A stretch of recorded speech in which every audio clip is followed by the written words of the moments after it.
Subscribe करें हमारा official YouTube channel और बेल आइकन दबाकर पाएं सभी नोटिफिकेशन।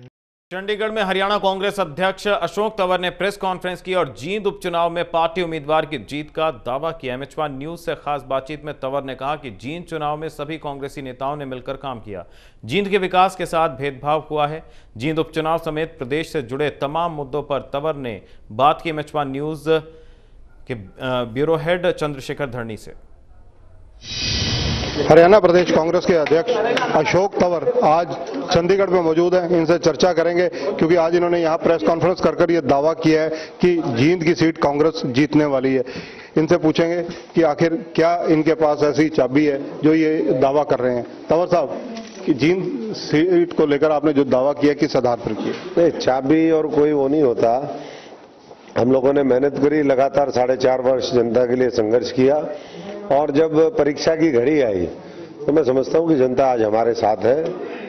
जब हमने जनता को जरूरत थी, प्रदेश में किसान, मजदूर, कर्मचारी, व्यापारी, नौजवान, हर वर्ग सड़कों के ऊपर था, लगातार अपराध बढ़ रहा था, तो इन चीजों को लोगों ने सराहा और जिंदगी जो बदहाली भारतीय जनता पार्टी ने की, इनेलो का 10 साल वहां पर विधायक था, तो ये चीजें हम लोगों ने समझाई और जींद बदलेंगे, जिंदगी बदलेंगे। वो लोगों को समझ में आया कि अगर जींद बदल सकता है, कोई लोगों की जिंदगी बदल सकता है, तो कांग्रेस पार्टी है। और कांग्रेस पार्टी के उम्मीदवार भाई रणदीप सिंह सुरजेवाला, हम सारे साथी मिलकर के हमने जो विश्वास जागृत किया वो लोगों को पूरी तरीके से उनके दिल दिमाग में उतरा और यही कारण है कि कांग्रेस पार्टी की जीत सुनिश्चित। वहां पर कांग्रेस का मुकाबला आप किससे देख रहे हैं, किस राजनीतिक दल से? कांग्रेस तो बहुत आगे है, भाजपा और जजपा के अंदर मुकाबला है, बाकी और दूर दूर तक कोई नहीं है। इनेलो की स्थिति वहां क्या देखते हैं? इनेलो तो जमानत जब्त पार्टी। और इसके अलावा अगर चर्चा की जाए, आपने जैसा कि कहा कई बीजेपी के विधायक, कई इनेलो के विधायक आपके संपर्क में हैं। बिल्कुल संपर्क में है और जो संपर्क में नहीं है वो भी जल्दी आ जाएगा संपर्क में।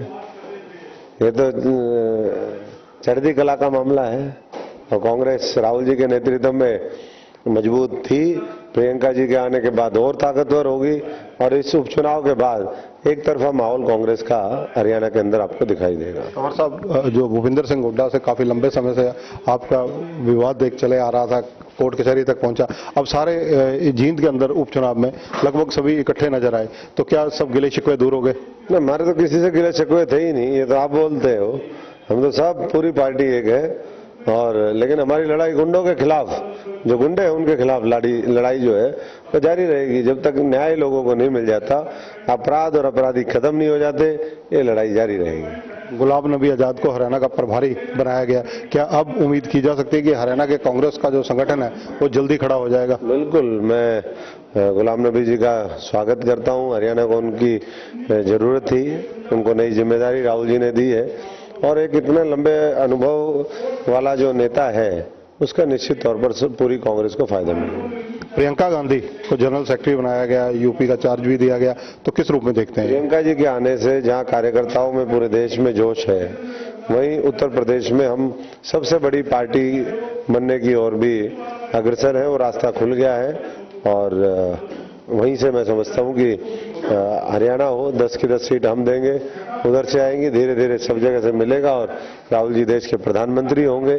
जो भारतीय जनता पार्टी और मोदी जी ने जो बर्बादी देश की है, किसी को नहीं छोड़ा, उस देश को दोबारा नए सिरे से बनाने का काम कर रहे हैं। जींद उपचुनाव में आप पहले दिन से आखिरी दिन तक डटे रहे, रणदीप सुरजेवाला को लेकर बाहरी उम्मीदवार कहा गया।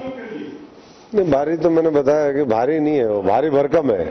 भारी भरकम थे इसीलिए कुछ लोगों ने कहा वो जींद की माटी का बेटा है। तो ये है अशोक तंवर, जिनका कहना है कि रणदीप सिंह सुरजेवाला जीतेंगे, ये दावा है उनका।